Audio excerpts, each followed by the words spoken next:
The sun rose softly over the hills of Umuoma, a quiet village nestled among the red-earth parts of eastern Nigeria. Morning light spread like honey, touching the clay huts and the palm trees that swayed gently in the breeze. The air carried the rhythm of pesos pounding yam, and the laughter of children fetching water in small clay pots. It was a village of peace, a village of song. But behind every melody lived a whisper of fear, a story told only when night fell. For in Umuoma, the birth of twins was not a thing of joy. The people believed that one twin came from the land of the living, and the other from the spirit world. When such a birth happened, the masquerade of the dark moon would come. Wrapped in palm leaves, carrying a staff of cowrie shells, its white wooden mask shone beneath the red moonlight as it walked from hut to hut, searching for the home where two cries had been heard. The villagers would close their doors, hold their breath, and whisper prayers that the masquerade would pass them by. Yet in one small hut near the edge of the forest, lived a man named Motsi Okafor, his wife Ngozi, and their only daughter Ihidi, a young woman whose laughter could lift even the darkest cloud. Motsi Okafor was a proud farmer, his hands hardened by years of tilling the soil. He loved his daughter deeply, though his heart often ached for a son who would carry his name.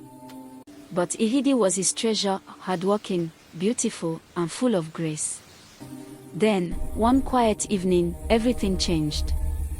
The fire crackled gently inside their hut when Ihidi knelt before her parents, tears shining in her eyes. "Papa," she said softly, "I am with child." Silence fell. The air thickened as Motsi Okafor's face grew still. "Who is the father?" he asked, his voice trembling. "It is Obi, from the next village," she whispered. "He promised to marry me." Her mother covered her face and wept. Her father turned away, torn between shame and longing, shame that his only daughter was with child before marriage, and longing for the chance that this child might be a boy, the son he had prayed for all his life. But deep in his chest, a darker fear stirred. Twins had been born before in their family. And each time, the masquerade had come. That night, Motsi Okafor sat outside beneath the pale moon. The air was cold and heavy, and memories returned, his sister's screams, the drums, the rattles fading into the forest. He clenched his fist. "Not my daughter," he whispered. "Not this time." Days passed, and Ihidi's belly grew. She felt the soft rhythm of two heartbeats inside her, two small drums of life. The old midwife, Mama Nwakigo, smiled and said, "You carry double blessings, my child." But her father's face turned pale. To him, it was not double blessings. It was double danger. Then came the night of the twin moon. Thunder cracked across the sky. Rain poured down in silver sheets as the wind howled through the palm leaves. Inside their hut, Ihidi cried out, her voice breaking through the storm. The midwife walked by the flickering light of an oil lamp, praying under her breath. Then, two cries filled the night. Two tiny souls, wrapped in palm leaves, breathing the air of life. "Twins," Mama Nwakigo whispered in awe. "Beautiful twins." But at the doorway stood Motsi Okafor, frozen. Lightning lit his face, and in that flash, he thought he heard it, the faint, distant beat of drums, echoing from the forest. Before dawn, the village grew still. Then, the sound returned, the rattle of the masquerade's shells, moving closer. Fog rolled across the ground, thick as smoke.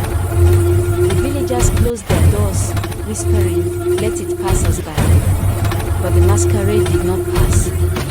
It stopped before the hut of Motsi Okafor.